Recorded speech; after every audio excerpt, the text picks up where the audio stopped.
on a recent episode, I was discussing the concept of being content, yet not being satisfied. And, as I've thought more about this and go through conversations, one of the things that I see over and over and over, it's human nature for us to want something different than what we currently have. And this is part of what I was saying with, we could not be satisfied with where we're at in life or, the current amount of money that we're making, et cetera, and still be content.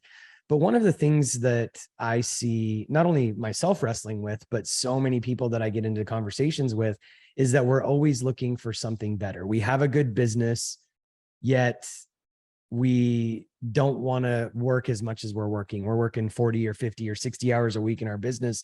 And we would love to just have more real estate investment because it's so much easier. And yes, as we get, I was at a GoBundance event the other day, and one of the guys was talking about how, as when he had 1 or 2 or 3 short-term rentals, it was manageable. But then when he got to 7, his literal statement was like, WTF. And he didn't say it that way. He said, what the F.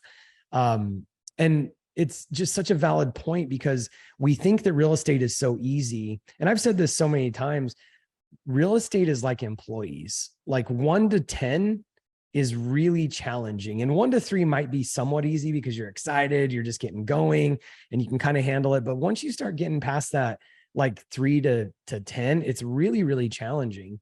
And it's the same with employees. The first couple employees is exciting. You're with them every day, like you're really getting into it. But then as you get to like 4 and 5 and 6 and 7, and you have all these employees reporting to you, it's really challenging. But once you get to like 10 rentals or 10 employees, now you can and by the way, that's not a magic number, but now you can put like some management in place and hire a property manager, and they'll actually pay attention to you because you have 10 properties instead of just 1 or 2. Bringing it back to the concept that I'm talking about, we're always wanting to get away from the current situation that we're in. And this is cliche, but there's the saying, the grass is always greener on the other side. And I want to just pose the question or the conversation, what do you currently have in your life that you're like trying to run from or trying to get away from, or you're trying to move towards something because you think it's going to be so much easier, when in reality, on the other side of that, it may be just as challenging. And I'm not saying that, we shouldn't try to better ourselves, or that we shouldn't try to develop passive income through other income streams, whether it be real estate or, buying businesses or starting a coaching company or launching a course. We should do that.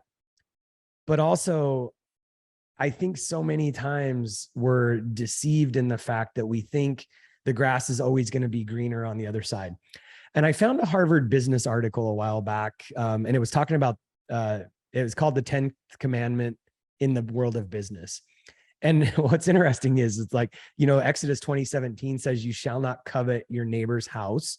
You shall not covet your neighbor's wife or his male servant or his female servant or his ox or his donkey or anything else that is your neighbor's. And it's funny that, God knows us so well that we're going to envy. It's going to be really challenging for us to just be, again, content with what we have. And I do believe that we should have more. I do believe that we should earn more and be able to give more, because, I don't know anybody that had 0 in their bank account that was able to give more.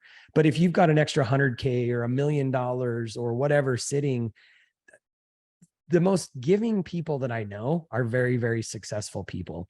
And so I'm not saying that we should just be satisfied with what we have, but I think we have to be really careful with balancing, thinking that, somebody else has a better life than us, or being envious when again, our neighbor is successful and we're not there yet, or when somebody has a successful launch in their program and yours is not going so well, or even just thinking, man, if I could, have the portfolio that Mike has and the businesses that Mike has, and, look at him and Kara get to travel. Well, you can have all of that, but the reality is, it's really, I think the first step, and this is why there's so much conversation today in the world about being, spending time in gratitude. What are you thankful for? Because that's where being content comes into it. It doesn't mean that we're satisfied, with where we're at financially or our business or the amount of clients that we have.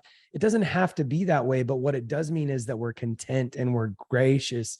We're full of gratitude on what we have. And so that's what I'm really talking about.